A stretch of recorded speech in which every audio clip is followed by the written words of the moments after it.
Nah, kalau sudah memiliki rekam jejak yang baik dari sisi kinerja, Mm-mm. orang tidak akan ragu untuk menempatkan posisi yang strategis buat dia karena Mm-mm. sudah terbukti kerja-kerjanya. Mm-mm. Ditambah dengan sisi profesionalitasnya dia. Iya.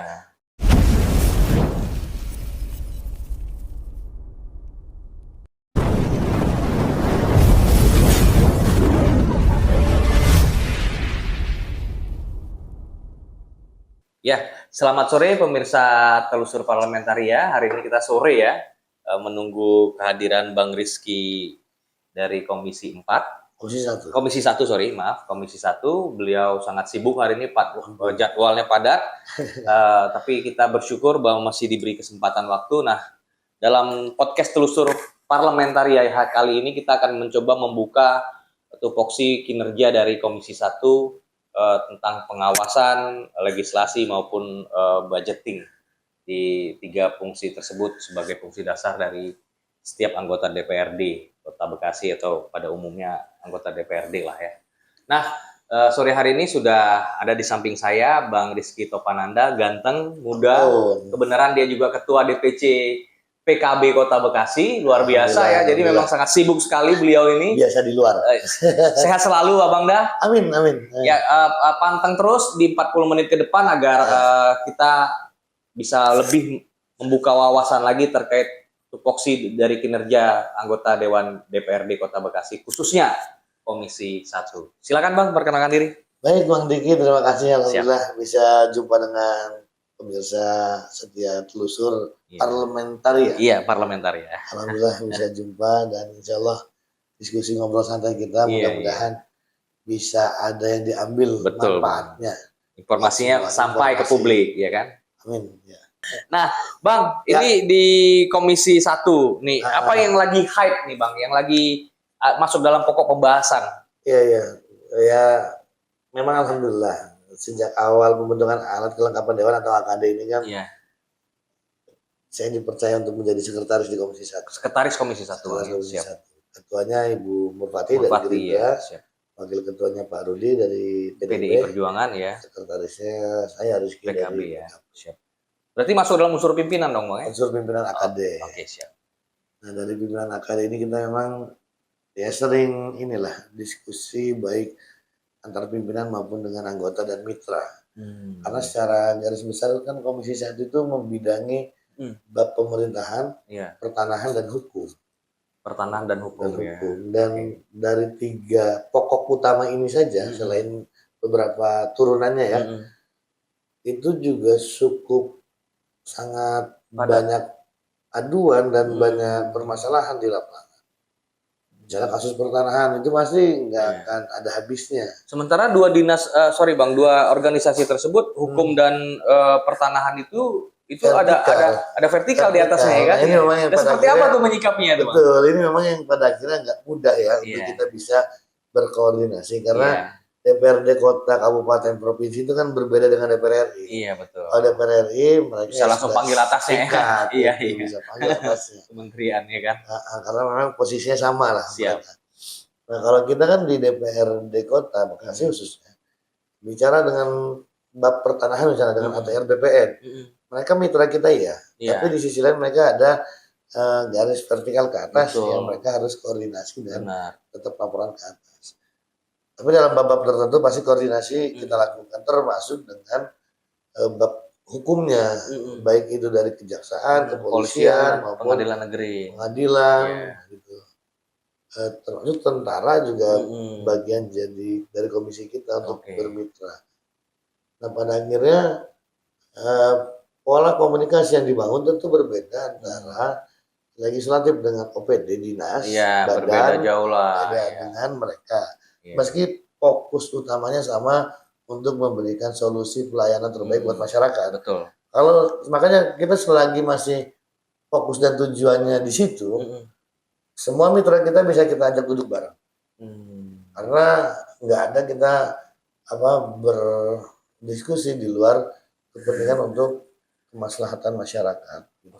Nah poin itu yang mau kita sampaikan ke masyarakat. Pada akhirnya beberapa permasalahan di masyarakat terkait dengan beberapa hal itu juga nyampe ke kita, baik secara perorangan, secara kelembagaan atau organisasi maupun dari sisi pendampingan Iya. hukum, misalnya ada salah satu advokat yang hari ini juga lagi menangani proses pertanahan misalnya. Ada kliennya yang tanahnya merasa udah diambil oleh pihak lain gitu kan. Pemerintahan mungkin atau yang baik lain. baik personal dengan personal, Atau masyarakat dengan masyarakat, iya. ataupun masyarakat dengan pemerintah, atau Iya. masyarakat dengan swasta. Ada aja itu. Ada aja ya. Ada aja itu. Ada aja. Macam-macam. Masalah tanah ini memang banyak ya. Banyak juga, termasuk PTSL kan. Iya. Setiap tahun biasanya pasti ada aja masalah-masalah mau di lapangan. Tapi kalau bicara tadi kembali ke pertanyaan yang hype, ya memang pada saat ini karena pemerintahannya baru ya, artinya eksekutif legislatif terutama eksekutif baru saja, ya belum genap 1 tahun sebenarnya sejak dilantik ini, maka proses penataan struktur di pemerintahan itu menjadi fokus utama. Karena siapapun pemimpinnya, wali kota, wakil wali kota siapa, nggak bisa kerja sendiri berdua, nggak bisa. Butuh perangkat lengkap, termasuk pada akhirnya dinas-dinas terkait, OPD-OPD terkait menjadi bawahan atau penerjemah dari program kerja visi misi mereka. Pembantu lah bisa dibilang, staff ya kan, bahasa mudahnya begitu. Tapi kita dorong untuk melakukan penataan di situ sejak awal memang. Dan hari-hari ini kan sedang cukup ramai fokus ke situ. Betul. Penataan birokrasi di lingkungan pemerintah Kota Bekasi yang baru saja kemarin melakukan proses mutasi rotasi 250 katanya Bang. Kurang lebih 250. Iya. Sebelumnya lagi kan penataan. Saya mau masuk ke situ nanti tuh Bang. Iya boleh. Nah Bang, tadi kan Abang udah buka tuh terkait penataan setahun ini. Kira-kira menurut pandangan seorang Rizky Topananda nih, berapa lama sih kira-kira dibutuhkan waktu untuk penetrasi ini Bang? Kalau bab waktu itu kan relatif ya. Apalagi dengan yang baru diangkat ini kan berarti kan mesti ada penetrasi lagi di bidangnya masing-masing kan. Tinggalkan fokusnya ketika menempatkan orang itu, dia fokus ke 2 hal menurut saya. Track record perjalanan orang ini ke belakang, rekam jejaknya. Dan progres ke depannya gitu. Nah, kalau sudah memiliki rekam jejak yang baik dari sisi kinerja, orang tidak akan ragu untuk menempatkan posisi yang strategis buat dia karena sudah terbukti kerja-kerjanya. Ditambah dengan sisi profesionalitasnya dia. Emang gua paham bidang ini, ya gua ditaruh di sini, gua siap gitu kira-kira. Jangan sampai ini kolomnya saya nih gitu. Gitu. Dia ditempatkan di kolom yang bukan dia gitu. Itu ini bahasa politik nih saudara. Ini kolomnya saya gitu ya kan. Ya itu kan menjadi ukuran. Gampang tenangnya gitu. Iya, benar. Orang kalau emang udah dunianya dan udah basic ilmunya, ibaratnya nih dicemplungin aja udah bisa berenang tadi kan. Benar. Tapi kalau bukan kolamnya, dia baru naruh kaki aja udah kelepekan gitu. Ini nih kolam air tawar dikasih kolam air asin. Oh iya, mati bisa mati. Karena bukan dunianya. Iya betul, beda ya. Itu ruang-ruang itu saya pikir pada akhirnya akan berpengaruh pada tadi relativitas waktu. Kalau waktu yang dibutuhkan untuk menata, saya pikir kalau udah punya rekam jejak yang sesuai dengan bidangnya, dikasih waktu singkat pun bisa berjalan dengan maksimal. Itu. Nah Bang, setelah rotasi mutasi ini, anggapan Abang seperti apa sih? Yang sudah dilakukan di sekitar ratusan ASN kan, mulai dari 2, eselon 2, 3, dan 4, itu seperti apa sih Bang? Kalau saya mandangnya, menurut Abang dari kacamata Abang lah sebagai anggota Dewan Komisi 1 ya, mitra pemerintah. Maka saya dari awal di Komisi 1 itu, bahkan di beberapa forum formal DPR, termasuk di paripurna, saya pernah instruksi untuk menyampaikan hal ini. Saya bilang, hari ini fokus pemerintah, baik eksekutif legislatif, kita fokus pada pelayanan publik yang optimal. Nah, maka saya nggak habis pikir kalau ada posisi-posisi yang kosong di dinas atau di OPD atau bahkan di tingkatan terendah kelurahan kecamatan yang itu bersentuhan langsung dengan pelayanan publik. Maka saya dorong sejak awal, bahkan sebelum terjadi 250 orang mutasi rotasi ini, saya dorong silakan lakukan mutasi rotasi yang memang menjadi domainnya eksekutif. Tapi lakukan ini secara meritokrasi. Merit system harus dilakukan. Apa itu merit systemnya? Disesuaikan dengan profesionalitas, kapabilitas, kemampuan, keahlian dia. Itu yang dicari, itu yang didorong. Garis bawahi di situ. Maka ketika 250 orang sudah resmi tetapkan untuk di posisinya masing-masing. Ya saya sampaikan kemarin di forum, kita sudah manggil Sekda, manggil BKPSDM untuk memperjelas posisi. Sudah dipanggil ya? Sudah. Beberapa hari lalu kita sudah rapat dengan BKPSDM dan Sekda beserta Komisi 1. Kita sudah menjelaskan dan kita sepakat di forum itu untuk fokus kita hari ini adalah bagaimana sama-sama melakukan pengawasan. Jadi menurut Abang meritokrasi diterapkan nggak sih dalam dalam pemilihan proses ini, diterapkan nggak? Kira-kira menurut Abang? Ini pertanyaan menjurus sekali. Ya kalaupun tidak pasti ya itu tadi ya ada solusi ya harusnya ya. Ikhtiarnya melakukan usaha apa yang dilakukan dalam proses mutasi rotasi ini semua berusaha untuk melakukan itu. Terkait usahanya mencapai 100%, 90, 80, 70 ini kan kita pantau bersama. Kalau semua bertanya apakah meritokrasi dilakukan, saya yakin semua sepakat untuk dilakukan dari sisi pemerintah ya. Tapi kalau masih ada laporan, masih ada pandangan bahwa ini masih nuansanya bukan meritokrasi, Bang, misalnya. Kan banyak juga sudah, Bang, ada 3 atau 4 tuh saya baca di media. Loh kok nggak pernah ngobrol, nggak pernah diajak duduk bareng, kok sepertinya ya itu tadi ada like or dislike gitu. Kan banyak juga tuh anggota dewan yang lain yang berkata seperti itu, Bang. Sudah terekam juga, terekod juga oleh media. Gitu. Ya kalau saya ingin berpandangan bahwa semua itu termasuk dalam menjalankan roda pemerintahan, politik atau apapun itu, saya mandang bahwa komunikasi itu salah satu pokok pilar penting. Betul lah. Nah, cerita dari kiai saya, dari kiai saya. Ini sangat melekat sejak saya dari pesantren sampai sekarang.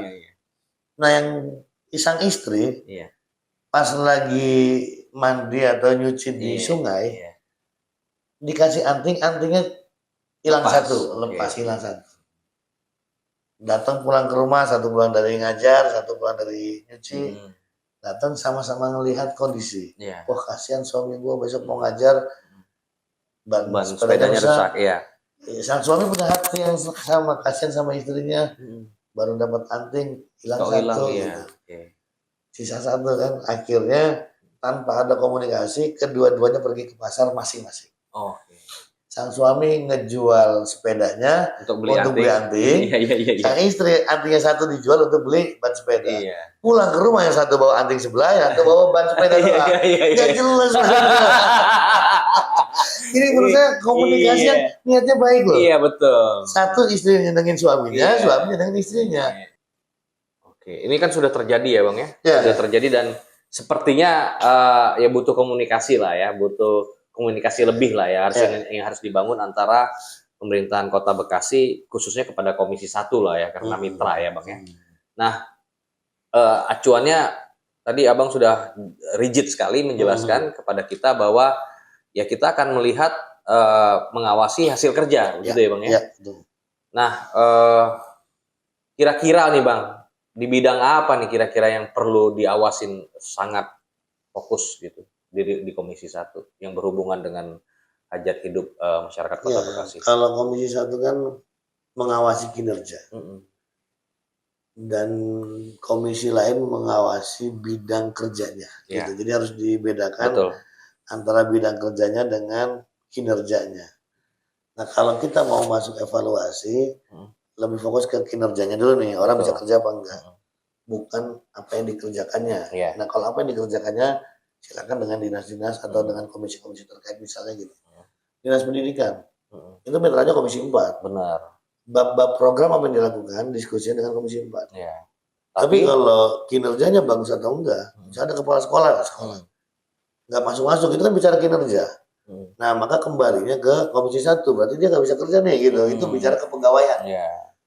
Kalau kita berbasis kinerja, bukan berbasis program kerja, Komisi 1 ini akan fokus mengawasi unsur-unsur utama pelayanan publik. Mulai sejak dari administrasi kependudukan Aminduk, itu kan jadi mitra kita.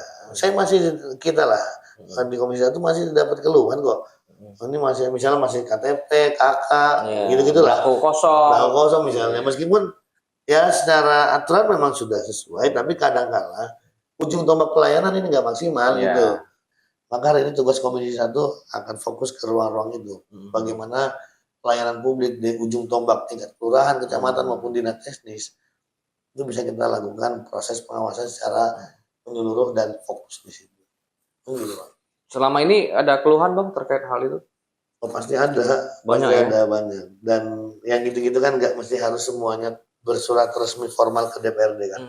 Ada yang Lewat Japri juga lewat ya? Japri, lewat DM, Iya, IG iya, itu saya sering kayak gitu yang Iya. mungkin nggak kenal dengan orangnya, tapi dia tahu kita anggota dewan, apalagi dapilnya apa, dia tinggal di dapil kita, pasti mereka DM atau WhatsApp yang Bang, ini nggak jalanan sedikit. bolong nih Bang. Oh itu banyak Ya itu. kan? Itu Ini banyak. lampu gelap nih Bang. Ya. Saya makan sering bercandanya gini ya Bang. Iya. Kadang-kala orang mandangnya ya karena mungkin ya dewan itu ada 50 orang terus sering berinteraksi dengan masyarakat. Masyarakat itu kadang yang nggak paham itu dianggapnya dewan itu N-nya hilang, saya sering bercanda gitu. Dewa jadi. Dianggapnya kayak dewa gitu. Semua urusan, semua permasalahan bisa selesai oleh dewan. Padahal kan ya nggak semuanya juga. Tapi ikhtiar kita, walaupun bukan bidang saya misalnya. Ada orang sakit, kan bukan bidang saya. Komisi 4 gitu. Komisi 4. Tapi karena ini masyarakat kan nggak tahu, pokoknya tahunya dewan bisa bantu aja. Ya kita juga nggak mungkin nolak dengan alasan bukan bidang saya, nggak bisa. Ya kita tampung, kita follow up, dan akhirnya saya bisa koordinasi dengan kawan separtai di Komisi 4 gitu. Biar juga nggak terlalu cross. Kalau saya ke dinasnya langsung mungkin bisa aja, tapi kan nanti kalau ada terlalu crossing segala macam nanti ada yang tersakiti, malah miskomunikasi, tersakiti. Saya lebih ideal minta tolong teman di komisi itu, tapi nggak lama juga, artinya jangan sampai ini memperlambat birokrasi. Sampaikan yang ada minta tolong ini ditindaklanjutin, dan hari ini relatif selesai, nggak ada masalah. Bang, sebagai anggota muda di Komisi 1, bagaimana Abang menilai wajah birokrasi di Kota Bekasi hari ini? Masih melayani rakyat atau melayani kepentingan politik? Iya. Menjurus lagi. Ya saya bersyukur alhamdulillah. Teman-teman dari PKB hari ini ada 5 anggota dewan anak-anak muda semua. Saya pasti pada akhirnya mungkin semangatnya agak berbeda. Semangat reformasi masih kencang. Iya, masih kencang gitu. Iya. Yang di sisi lain hari ini kita bersyukur juga ya masyarakat memberikan kepercayaan kepada anak muda untuk menjadi perwakilannya, tampil. Nah ini kita harus menjadi warna yang berbeda, jangan sampai udah ada ekspektasi jauh karena gelombang pendudukan anak-anak muda itu kan semakin hari semakin banyak. Betul. Nah, di Kota Bekasi itu ya termasuk banyak anak-anak mudanya, punya perwakilan anak-anak muda. Jangan sampai kita nggak bisa menyuarakan dan mewarnai pemerintahan dengan semangat muda ini. Nah, pada situasi kita udah mendapatkan kepercayaan, pada akhirnya tampil kita itu berbeda, bukan dari sisi penampilan fisik, tapi secara visi, misi, dan pola kerja. Harus tajam dan lugas. Lugas, dan akurat. Nggak boleh bersahaja ya Bang? Kalau tampilan fisiknya bersahaja gitu ya. Tapi kan kalau kerjanya harus nggak boleh bersahaja Bang. Harus tetap kita fokus sama proses-proses di lapangan, turun ke lapangan, yaitu kita fokus di situ. Nah pada akhirnya anak-anak muda ini, baik yang dari PKB maupun dari partai lain yang masih muda, ternyata punya semangat juang yang sama. Ya bagaimana kita masuk ke sini lembaga politik lewat partai politik. Karena memang politik itu sepenting itu untuk kehidupan sehari-hari. Dan saya sering berkali-kali menyampaikan, anak-anak muda itu jangan skeptis sama politik. Iyalah. Kalau anak-anak muda skeptis, terus diisi sama orang-orang yang mohon maaf nggak sesuai harapan sama teman-teman, pada akhirnya ya kehidupan akan begini-gini aja juga. Terima aja ya kan. Terima apa adanya. Nah ketika anak-anak muda hari ini berpikir kritis dan logis untuk menyuarakan aspirasinya terhadap sesama perjuangan muda, ya proses berikutnya anak-anak muda yang menjadi perwakilan ini bisa memberikan solusi yang efektif. Kenapa? Karena kita punya cara dan pola yang berbeda. Saya juga sering sampaikan, anak-anak muda itu kadang kelihatannya kerjanya kelihatan kayak main-main, tapi hasilnya nggak main-main. Kerjanya kelihatannya kayak bercanda, tapi hasilnya serius. Sudah dibuktikan dan oleh sejarah itu Pak. Iya. Ya kan? Yang bisa merubah sejarah ini ya anak muda. Anak muda. Betul. Masa-masa lampau maupun masa ini. Abang kan dari sana bergerak. Iya. Kita mendapatkan kepercayaan dari situ. Anak-anak muda dianggap remeh, dianggap gamers apa gitu, atau revolusi anak muda yang bikin, ya kan? Ya termasuk kita di internal partai pun begitu kan. Awal mula PKB di Bekasi khususnya mengganti generasi muda untuk memimpin. Awal pasti pada skeptis dan mungkin pada muda ini pada meremehkan lah. Yang tua juga belum jelas juga ya. Saya nggak mau ngomong gitu ya. Tapi pada akhirnya terbukti kan. Tapi terbukti kan, Bang? Terbukti kan PKB bisa 5 ya kan? Iya, akhirnya melampaui ekspektasi orang yang berpikir PKB makanya nggak dapat kursi. Ternyata kita awalnya dari 1 bisa jadi 5 ini kan proses yang nggak mudah. Orang melihatnya karena ada faktor A, B, C, apapun itu ceritanya. Tapi mandat sudah diberi. Kita sudah memegang mandat. Rakyat sudah memberikan mandat ya kan buat anak-anak muda. Dan akhirnya terbukti. Nah ini harapan saya. Nah harusnya nggak boleh stop sampai situ ya, Bang. Nah jangan di situ. Karena itu bukan tujuan utama. Betul. Tujuan ini sebagai wasilah perantara. Ada yang saya sampaikan, lembaga politik, partai politik, perantara untuk kita memperjuangkan kemaslahatan, kesejahteraan. Benar. Karena investasi kita di situ, investasi politik, politik, sosial, dan investasi, mohon maaf, misalnya kehidupan dunia akhirat kita di situ. Iya, benar. Sejauh mana memberikan manfaat buat orang. Iya. Politik dan kekuasaan adalah alat yang dipakai untuk memberikan kesejahteraan. Iya. Kendaraan aja ya. Kendaraan bukan tujuan, Pak. Kalau tujuan, setelah lu jadi ketua, setelah lu jadi pemimpin, setelah lu jadi pejabat publik, akan melakukan semua proses kejahatan di situ. Kalau itu tujuannya, atau bukan proses kejahatan pun. Apapun yang dia mau lah ya. Apa yang dia mau di situ karena dia anggap itu tujuan. Iya, betul. Kalau kita anggap itu bukan tujuan kita adalah ayo bermanfaat buat orang banyak. Ketika Tuhan kasih kita jalan jadi pemimpin, manfaatkan kepemimpinan kita untuk memberikan maslahat buat orang banyak. Pada akhirnya kita hidupnya enak, meninggal juga enak, banyak orang yang terbantu sama kita. Itu kan nilai-nilai yang diajarkan di PKB. Terlebih Gus Dur kan menanamkan nilai itu. Gus Dur waktu jadi presiden yang penting buat orang banyak, buat orang banyak, akhirnya Gus Dur diturunkan di tengah jalan, dilengsarkan oleh orang-orang tertentu, pihak tertentu. Sejarah membuktikan Gus Dur tidak bersalah dan justru masyarakat hari ini menyesal karena Gus Dur dilengsarkan pada saat itu. Nah itu yang kita perjuangkan, nilai-nilai itu di PKB itu. Udah kita yang penting buat rakyat, orang mau nilai apa terserah udah. Kalau misalnya dia nggak suka jelek-jelekin ketua PKB, sekretariat atau anggota dewan PKB, itu kembali ke mereka masing-masing. Sejarah akan membuktikan mana yang baik, mana yang tidak baik. Saya pikir di situ perjuangan kita. Maka anak-anak muda di PKB fokus di situ. Udah yang penting buat rakyat. Ada yang minta tolong ini, kita bantu. Guru-guru kemarin 296 orang minta diadvokasi sampai kita gelar rapat BKPSDM dengan Disdik, kemudian Komisi 1 dan Komisi 4 kita rapat. Hasil berita acara kita sepakat untuk diperjuangkan, dimasukkan ke P3K guru-guru itu. Nantinya ya. Pada hari itu kesepakatannya musyawarah di situ. Tapi ternyata hari ini nggak dilakukan. Masih tidak dilakukan. Berarti kan orang bisa melihat keberpihakan. Siapa yang sedang memperjuangkan nasib orang banyak, siapa yang mempertimbangkan hal-hal tertentu untuk lebih fokus kemana. Gitu. Nah ini menarik nih Bang, contoh kasus ini kan.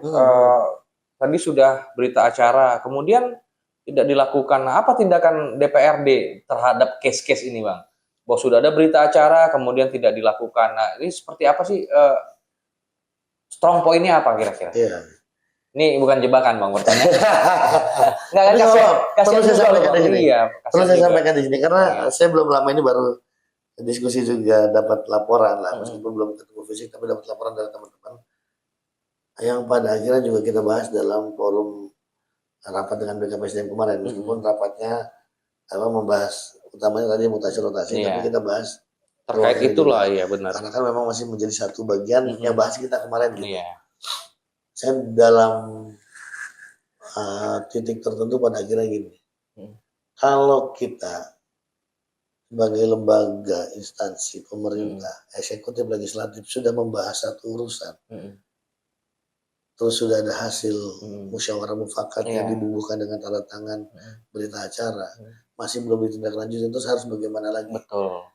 Kenapa? Saya sampaikan rapat ini adalah dua instansi, dua lembaga, eksekutif dan legislatif. Eksekutif dalam hal ini untuk karena urusannya guru dan kepegawaian, maka mengutus BKPSDM dan Disdik. DPRD karena ini bagiannya kepegawaian dan pendidikan, maka mengutus Komisi 1 dan Komisi 4. Berempat duduk bareng. Kan dua lembaga, bukan pribadi-pribadi. Bukan hanya DPRD saja. Bukan hanya DPRD juga, bukan hanya Pemkot juga. Bareng-bareng gitu. Kalau ini saja sudah dilakukan dan tidak ditindaklanjuti, lalu mau bagaimana lagi rakyat kita perjuangkan atau kita menyampaikan aspirasi rakyat? Tapi Disdik kemarin Bang, sorry nih agak melenceng sedikit Bang. Disdik juga kan punya anggaran yang luar biasa tahun ini kan. Iya makanya saya kalau sampai ratusan M itu saya dengar. Saya kalau bicaranya udah bab guru, bab pendidikan, ini kan bicara masa depan bangsa, Pak. Betul. Bicara masa depan Kota Bekasi. Kalau bab pendidikan aja masih berkutat di dunia anggaran, gak logis menurut saya. Kenapa? Karena ya beberapa hal kita tahu lah. Disdik itu anggaran juga besar. Gemuk kan? Iya kan? Salah satu dinas gemuk gitu. Iya. Selain PUPR ya. Karena kan ya tadi menciptakan generasi penerus bangsa. Kemudian yang jangan sarprasnya diperbagus, tapi ternyata gurunya nggak ada. Itu yang saya khawatir tuh gitu. Kita tuh berpikirnya yang namanya ngebangun itu seolah-olah fisik. Iya. Padahal harusnya mentalnya dulu, Pak, atau SDM-nya dulu. Ini baru 2 topik loh, saudara ya. Udah panjang dari 30 menit. Asik memang kalau ngobrol sama Bang Rizky Topananda nih. Lanjut, Bang. Kepanjangan kita ya? Enggak, belum. Iya, Bang, enggak kan ini pertanyaan saya tadi itu kan sebenarnya masuk dalam bab seperti ini, Bang, bahwa apakah DPRD memiliki mekanisme evaluasi khusus terhadap pejabat publik yang dianggap tidak profesional atau tidak berintegritas. Evaluasi tertinggi DPRD itu seperti apa sih, Bang? Boleh dijelasin? Ya, kalau dari sisi normatif ruang laporan itu ada LKPJ, laporan kerja, laporan pertanggungjawaban. Tapi kan durasinya lama itu, Bang. Itu memang panjang kan tadi saya sampaikan. Kalau normatifnya begitu. Ya, sementara kan kebutuhan guru ini kan mendesak dan memang sudah. Ini yang evaluasi apa? Yang guru apa yang enggak kan sinkronisasinya ini. Sinkronisasinya kan seperti itu. Ini sudah diberikan nota kesepakatan, kemudian tidak dilakukan. Kalau kita nunggu LKPJ kan kelamaan, Bang. Ya kan? Nah, ini apa nih evaluasi tertingginya apa nih, Bang? Tingkat ini apa nih? Setelah ini apa yang dilakukan? Kalau memang ternyata sudah sepakat pun ternyata tidak dilakukan. Sepakat untuk tidak sepakat jadinya. Nah, apa nih, Bang? Hanya sebatas itukah atau seperti apa sih, Bang? Ini saya kembali ke tugas Dewan aja. Ya kami cuma sebisa gitu, Bang. Udah nggak bisa yang lain. Atau memang masih ada terap-terap lagi? Ada ruang. Kan tadi di awal prolog Bang Diki juga menyampaikan fungsi utama 3 lah, legislasi, pengawasan, budgeting gitu kan. Nah di dalamnya kan ada hak-hak yang dimiliki oleh Dewan. Itu fungsi pengawasan yang ini kan masuknya. Betul. Kan? Nah di dalamnya kan ada hak-hak. Iya. Kalau nggak ada berarti budgeting lagi kan gitu kan. Kalau udah saya mau masuk ke sini yang dimaksud hak-hak itu kan ada hak angket, ada hak interpelasi. Wah, ini itu kan menjadi bagian dari tadi kalau udah mulai tajam nih. Ada mancing-mancing masalahnya. Bicara angket dan interpelasi itu tertinggi, Bang. Itu menjadi bagian dari ruang untuk kita mengevaluasi tadi pengawasan tadi. Itu tertinggi lah ya. Oh, ada evaluasi itu ya, Bang? Oh iya kan hak angket itu kan untuk menyelidiki lebih jauh. Kenapa kok ada masalah ini nggak ditindaklanjutin? Kita udah rapat kok nggak diberesin. Sudah sepakat gitu ya. Sudah sepakat kok gitu. Ya jangan sampai ada jawaban, alasan yang di luar forum rapat. Kalau ada jawaban itu, saya sampaikan ngapain kita ada rapat, buang-buang waktu. Kan saya sampaikan di situ gitu. Kalau emang ini ada pembahasan, kalau belum sepakat ya udah jangan dulu bubar nih. Pending dulu ya rapat kita skorsing. Oke, sama-sama koordinasi dengan pimpinannya masing-masing. Jangan sepakat dulu kita nih. Jangan sepakat dulu. Ayo oke, kita gelar skorsing gitu misalnya. Kita pending dulu ya udah. Kan ada mekanisme rapat, Pak. Ini kan kita rapat bukan ngobrolan warung kopi. Dan kolektif kolegial ya, Bang. Dan kita kolektif kolegial. Maksudnya kalau udah di forum itu disepakati, sudah ditandatangani, sudah selesai dong harusnya. Nggak ada pembahasan. Kalau ada pembahasan di ruang itu ya namanya udah bukan kesepakatan lagi. Kalau mau dirubah kesepakatan, ayo kita gelar rapat lagi dong. Jangan ada rapat di dalam rapat. Iya, apalagi ada rapat di luar rapat. Di luar rapat. Sudah selesai rapat lagi, Pak. Iya. Gitu, nah itu kan maksudnya kalau itu saja sudah dilakukan tapi belum ditindaklanjuti, berarti kan kita punya hak-hak yang lain. Angket dan apa tadi? Hak angket, hak interpelasi. Kalau hak angket itu kan untuk penyelidikan lebih jauh. Misalnya gini, ini udah selesai nih, kok nggak ditindaklanjutin? Apa alasannya? ABCD lah. Oh ya udah. Ya ada anggaran lah, beginilah, begitulah. Segala macam lah. Oke, kasih penjelasan detail itu, kita lakukan penyelidikan lebih jauh kita angket. Jadi dalam tata tertib anggota dewan kan juga sudah ada di tertib kita, di tertib Dewan DPRD Kota Bekasi itu hak angket bisa dilakukan ketika diusulkan oleh 7 orang anggota dewan atau lebih dari 2 fraksi. Jadi memang hak angket ini enggak juga serta-merta sendiri ngomong enggak. Iya. Harus minimal 7 orang sepakat, 7 orang anggota dewan sepakat, pengusul ya. Ini pengusul bukan penyepakat. Pengusul 7 orang lintas fraksi atau 2 fraksi atau lebih dari 1 fraksi. Lebih dari 1 fraksi. Ketika 7 orang ini misalnya PKB ada 5 orang nih. Iya. Gabung sama fraksi lain misalnya. Dapat 2 lagi ya. Jalan usulan ini jalan. Kemudian dibahas di paripurna itu harus dihadiri oleh minimal 38 orang dan 38 orang itu minimal harus 26 orang menyepakati untuk angket, maka hak angket ini harus disahkan. Angket ini jalan. Panjang juga ya prosedur angketnya. Iya, itu makanya tadi kan itu tingkat tertinggi itu jalan. Evaluasi tertinggi. Ketika itu jalan, semua pihak-pihak terkait berhak kita selidiki.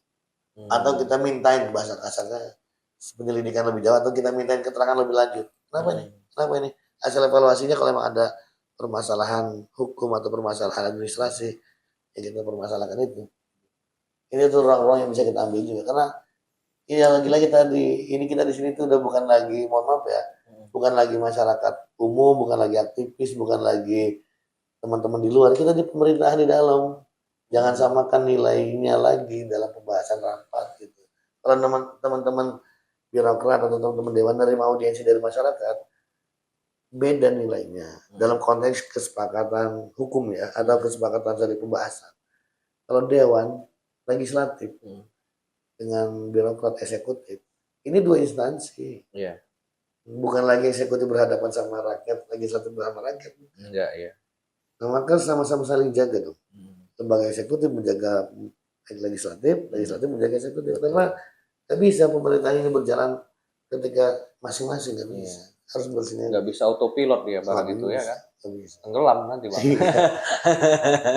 Itu bang Niki. Iya bang, siap bang. Masih panjang sebenarnya nih bang. Menurut abang apa nih sistem yang lemah atau moral yang longgar dalam case ini? Sistem yang lemah atau moral yang longgar bang? Birokrasi kita. Kita kalau bicara birokrasi, apalagi dengan sistem kita demokrasi gitu ya, kedua-duanya menurut saya sih menjadi satu kesatuan. Saya khawatir ketika bicara kita sistemnya lemah. Kadang orang kita juga canggih membuat sistem atau bagus membuat sistem, tapi pelaksananya yang lemah. SDM-nya yang memang nggak baik. Atau sebaliknya, ada 1-2 atau ada yang bagus, sebagian orang yang bagus, tapi terjebak dalam sistem yang tidak bagus. Sehingga pada akhirnya ada ruang-ruang tertentu yang, ini pemimpin ini bagus nih, tapi tidak diiringi dengan kinerja dari sistem yang ada. Birokratnya nggak bisa ngembangin kinerjanya gitu. Ini birokrat yang bagus tapi bosnya nggak bagus. Gitu. Ya kan ada ruang-ruang itu. Maka ini akhirnya pada konteks ini seperti telur sama ayam. Mana dulu yang harus kita beresin ini? Mana dulu yang keluar? Telur dulu apa ayam dulu? Betul. Sistem dulu apa SDM dulu? Nggak selesai itu bang. Akhirnya nggak akan beres-beres ini pembahasan. Kita malah beralih ke fokus yang lain. Nah maka menurut saya sih kedua-duanya memiliki peranan penting. Ya tinggal kita sama-sama evaluasi.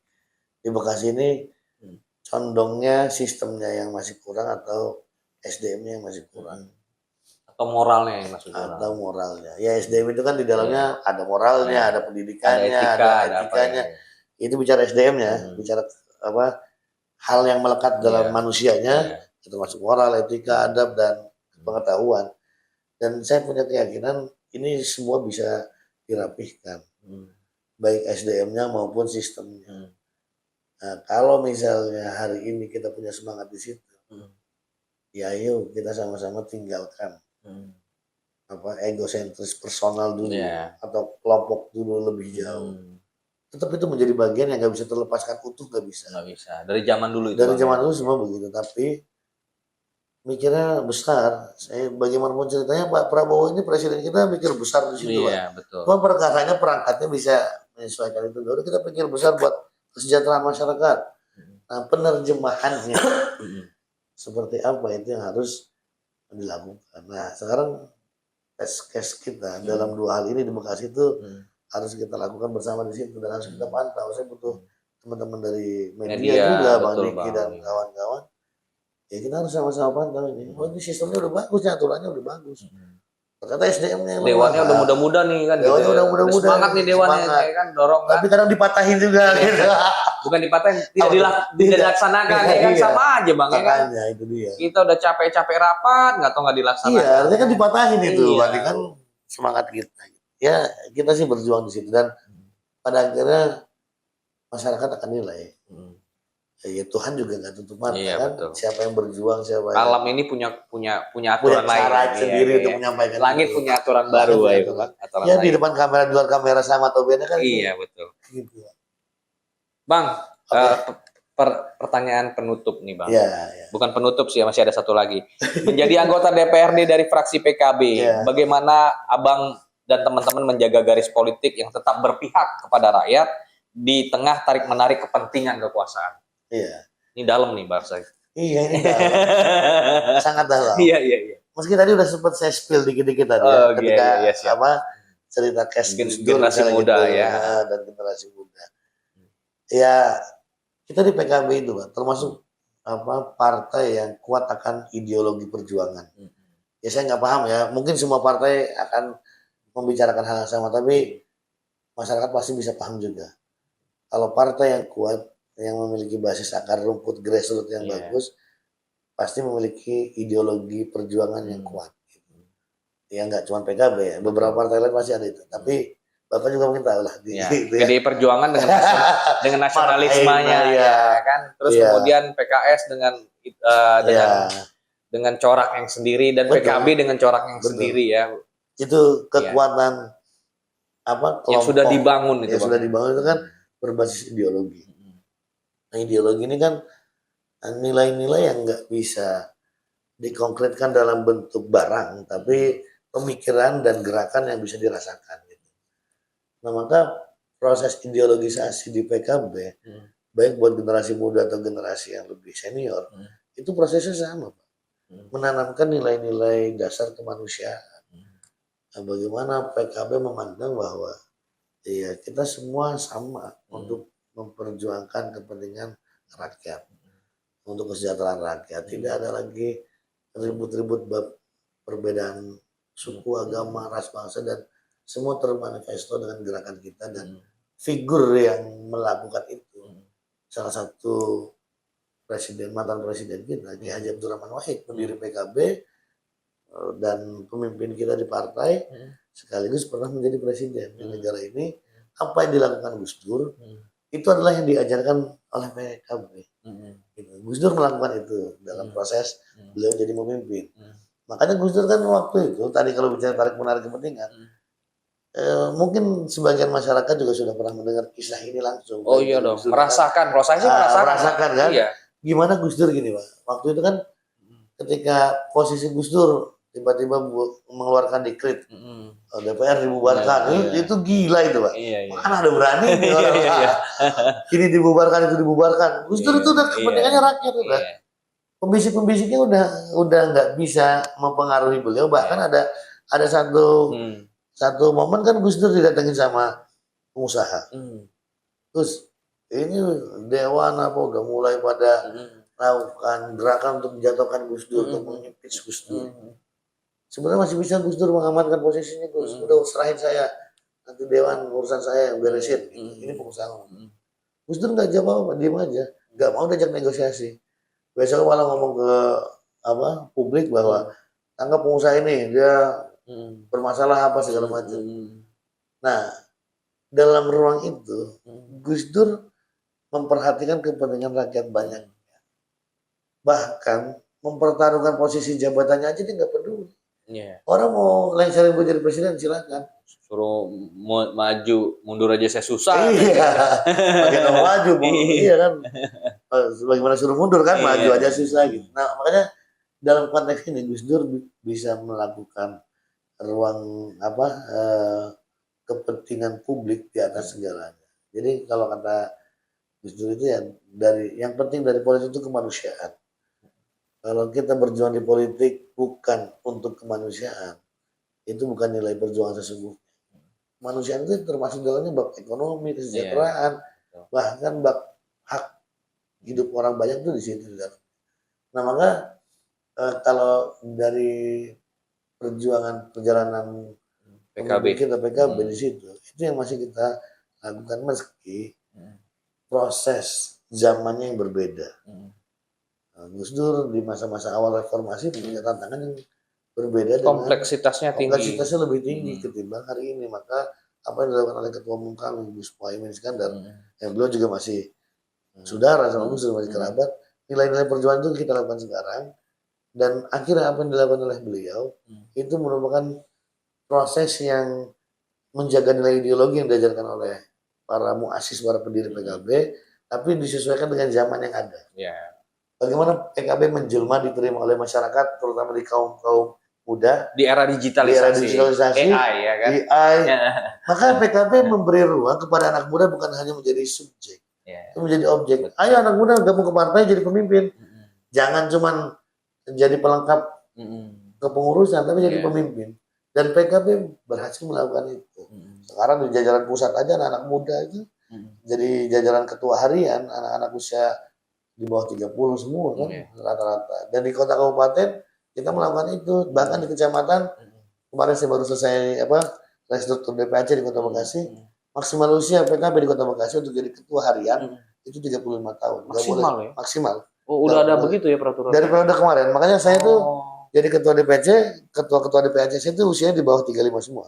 Saya jadi ketua partai umur 30 kemarin. Di PKB kan. Sekarang juga belum nyampe 35, kita masih 30. Dan itu dilakukan oleh PKB untuk membawa energi semangat anak muda dalam struktural, bukan sebagai pelengkap saja. Nah itu yang bisa disesuaikan, PKB bisa menyesuaikan zaman tadi. Dengan digital, dengan AI bisa gitu. Begitu Bang Diki. Jadi udah jelas terahnya Bang ya? Udah jelas PKB ini partai ideologis dan nilai-nilai perjuangan. Bukan hanya kalau dalam organisasi keagamaan juga bukan ya termasuk pencetus ya melawan Belanda dan segala macam perjuangan itu kan. Kalau dinilai dari latar belakang kan ya. Kalau tarikannya PKB kan tetap dari NU lah. Dan NU kan lahir 1926 jauh sebelum Indonesia merdeka kan. Belum ada nama Indonesia. Bahkan dalam forum-forum musyawarah tertinggi NU di Muktamar itu udah dibahas bab kemerdekaan, bab Indonesia. Dan pada akhirnya NU ya organisasi yang melahirkan PKB, dan nilai itu yang kita bawa. Ada satu hal yang orang mungkin lupa Bang, bahwa ya kita kembali ke sosok Gus Dur ini ya. Karena saya produk di situ gitu. Iya. Maksud saya bahwa hanya Gus Dur lah yang bisa mengademkan pihak-pihak yang panas saat itu Bang. Betul. Dan dia juga dipaksa untuk jadi presiden saat itu kan. Dia juga nggak mau, dia nggak punya libido dia Bang. Iya. Ya kan, orang dia udah cukup orang mikirnya beliau lebih condong jadi guru bangsa. Betul. Gitu ya. Akhirnya ditarik, kemudian ya akhirnya ada polemik dan segala macam. Ya saya pikir itu pelajaran sejarah yang jarang dibuka bahwa. Dan mohon maaf ya Bang Diki, dari sisi keyakinan kan beda kan. Iya betul Bang. Iya, tapi kita kagum sama beliau. Justru benar. Sejarahnya hebatnya Gus Dur kan. Iya. Dengan semua lintas agama pun orang mengakui kehebatan itu. Iya Bang. Ketika kalimat yang sama disampaikan dengan orang yang berbeda Bang, pada akhirnya penerimaannya beda. Gus Dur ngomong A dengan kita ngomong yang sama A. Jauh. Orang akan melihat gini. Ketika Gus Dur yang ngomong itu, berarti kan Gus Dur anaknya ulama besar, Gus Dur tokoh nasional, Gus Dur track recordnya juga jelas, keilmuan dan darahnya lah, nasibnya itu jelas. Kita gitu Bang, ilmu belum terlalu jauh. Ya ibaratnya kalau mau badan itu badan belum sekuat itu. Terus melakukan hal yang sama, khawatir kita malah babak belur dengan kondisi orang nggak paham kita. Misalnya gini, itu kan pernyataan Gus Dur pernyataan kontroversial semua. Misalnya mau bikin duta besar di Israel, itu kalau orang yang nggak paham kan pemahamannya berbeda pasti. Terus mengakui Konghucu sebagai agama, kalau kita nggak kuat, misalnya gini, Ya mohon maaf, misalnya contoh case-nya ya. Zamannya Pak Jokowi misalnya yang mengakui Konghucu, bukan zamannya Gus Dur. Pak Jokowi mungkin akan dituduh makin komunis, makin PKI. Iyalah. Tapi kalau orang ngomong Gus Dur yang mengangkat negara agama komunis menjadi agama sah di negara kita, orang mau bilang Gus Dur komunis gimana? Ini anaknya kiai dan beliau hafal Quran, beliau ngajinya pinter. Mau berhadapan gitu. Dengan apa? Mau ayat mana gitu mau nyerang, bahasa kasarnya mau nyerang dari sisi mana? Dia kena bang. Tapi kalau kayak kita yang ngomong kayak gitu, babak belur kita. Itu saya maksud bukan di sisi tadi perutnya, tapi di sisi pemikiran, pemahaman dan track record ilmunya, track record garis keturunannya itu sangat berpengaruh pada akhirnya dalam dia ngambil kebijakan. Oke bang, terakhir bang buat pesan buat pemerintahan Kota Bekasi dan kemudian buat masyarakat Kota Bekasi seperti apa? Ya baik, terima kasih Bang Diki khususnya dan teman-teman telusur parlementer ya. Saya mohon maaf juga kalau obrolannya agak melebar atau agak panjang jadinya. Ya kalau sama Bang Diki soalnya ngobrol di luar forumnya suka asik aja gitu. Sehingga dalam pembahasan ini kalau ada hal-hal yang mungkin terlalu berlebih, saya mohon maaf. Yang pasti tujuan pembahasan kita di sini untuk bagaimana memberikan pencerahan atau pemahaman kepada masyarakat. Betul, Bang. Apa yang sebenarnya terjadi sih di negara kita, di pemerintahan kita, khususnya di Kota Bekasi, baik isu-isu yang ke belakang maupun ke depan. Dan harapan saya ya dari pembahasan diskusi ini ada manfaatnya dan ada efeknya terhadap keberlangsungan kehidupan kita di masyarakat Kota Bekasi. Amin. Yang pada akhirnya fokus utama kita untuk memberikan pelayanan terbaik buat masyarakat Kota Bekasi bisa tercipta dan bisa kita mulai dari hal-hal kecil kayak gini, dari diskusi santai pada akhirnya ada efek yang berkelanjutan yang pada akhirnya positif buat masyarakat. Dan terlebih-lebih saya berkali-kali nggak pernah bosan ngajak untuk anak-anak muda jangan skeptis terhadap politik dan jangan jadi apolitis ya bang. Jangan apolitis karena kawan-kawan dengerin kita dari bangun tidur sampai mau tidur lagi tuh pasti ada kebijakan politik di dalamnya. Maka ketika kita punya semangat yang baik, yang benar, sama-sama berjuang di politik, nggak harus nyalek juga, nggak semesti semuanya salek. Nggak harus masuk partai politik juga bukan, tapi menyumbangkan ide dan gagasan aja menyumbangkan ide dan gagasan dan melek terhadap perkembangan politik itu yang saya maksud. Ya lewat sosial media mereka ya. Sosial media, jadi jangan sampai pemahaman mereka terhadap politik itu terlalu terlalu cetek. Iya. Apa yang viral diikutin, yang dilihat yang jelek-jelek aja, yang direkam yang tidak bagus aja, gitu kan? Atau bahkan sebaliknya terjebak dan tertipu terhadap pencitraan, gitu kan? Padahal ini politik kan. Makanya pemahaman terhadap politik perlu dipelajari dengan kita ngopi dan diskusi biar nggak dibohongin sama orang-orang politik. Saya ngomong gitu aja Pak, saya ngomong kayak gini karena saya orang politik juga. Iya betul. Saya berusaha untuk tidak melakukan itu sehingga ayo kita melakukan pencerdasan bersama untuk anak-anak muda yang kritis. Ayo kita ngopi bareng, diskusi bareng. Itu Bang Diki. Buat pemerintahan Kota Bekasi belum? Oke, buat pemerintahan Kota Bekasi jangan dilupakan. Kita ada di dalamnya. Iya. Baik eksekutif maupun legislatif. Siap. Ayo kita sama-sama menyatukan niat. Karena ini kembalinya ke niat aja Bang. Bicara sistem, bicara yang lain-lain, bicara aturan itu hitam di atas putih aturan. Tapi kalau niat, ini bicara hati soalnya. Kalau kita sudah jadi pemimpin, jadi pemangku kebijakan, baik di eksekutif, legislatif, di dinas atau di apapun itu, bicara pelayanan dilakukan dengan hati. Adapun dapat bonus-bonus yang lainnya, akhirnya gaji tunjangannya gede segala macam, itu bonus-bonus berikutnya karena kita melakukan kerja dari hati. Ketika kerja ini dari hati, akan sampai ke hati masyarakat. Tanpa harus disampaikan panjang lebar, masyarakat akan merasakan hati ke hati ini. Kalau kerja kita sudah dari hati, apapun judulnya pasti selesai dengan baik. Maka ya ini saya ngingetin diri saya aja dan teman-teman di internal saya gitu. Di PKB misalnya gitu, ayo kita kerja dengan hati dan mudah-mudahan ini juga bisa satu frekuensi niat kerja dengan hati ini antara eksekutif dengan legislatif sehingga kemaslahatan dan kesejahteraan masyarakat Kota Bekasi bisa dirasakan karena hati kita untuk kebaikan di hati mereka juga. Tapi tadi kan niat harus disertai dengan komunikasi Bang. Perlu nggak kira-kira komunikasi diperbaiki kira-kira? Karena kan niat aja tahu-tahu nanti bawa sepeda, ada yang bawa ban, ada yang bawa ini kan. Makanya maksud dari niat itu. Iya. Perbaikilah komunikasi. Kalau gitu, niatnya sudah baik, iya, maka akan diiringin dengan langkah-langkah berikutnya yang baik gitu Bang. Termasuk bab komunikasi. Ya, luar biasa Bang Dah. Jadi kita Bang Rizky ini ya belum 35 tapi dia sudah mendapat posisi-posisi yang luar biasa dan saya yakin bahwa perjuangan itu pasti penuh dengan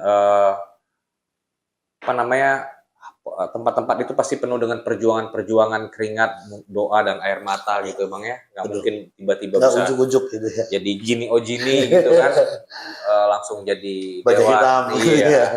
Jadi ini menjadi satu panutan juga, terutama juga buat kami ya, buat media karena Bang Rizky Topananda ini cukup aktif juga mengundang kita untuk berbicara politik, bicara tentang partai, bicara tentang kondisi terkini Kota Bekasi. Nah, obrolan yang tidak singkat ya sebenarnya karena sudah 60 menit ini. Iya, sudah 1 jam. Obrolan tidak singkat ini semoga ngalor ngidul kita ini bisa mendapat satu poin ya. Dan tadi terakhir topik kita membahas tokoh besar.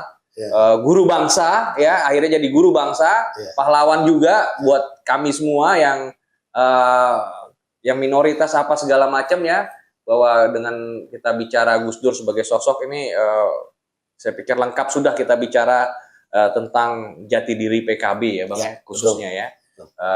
Demikian bincang-bincang kita dengan Bang Rizky Topananda. Jangan lupa like and subscribe untuk supaya kita punya channel ini semakin hari semakin besar dan semakin hari bisa semakin bermanfaat buat masyarakat Kota Bekasi khususnya. Wabillahi taufik wal hidayah. Wassalamualaikum warahmatullahi wabarakatuh. Waalaikumsalam warahmatullahi wabarakatuh.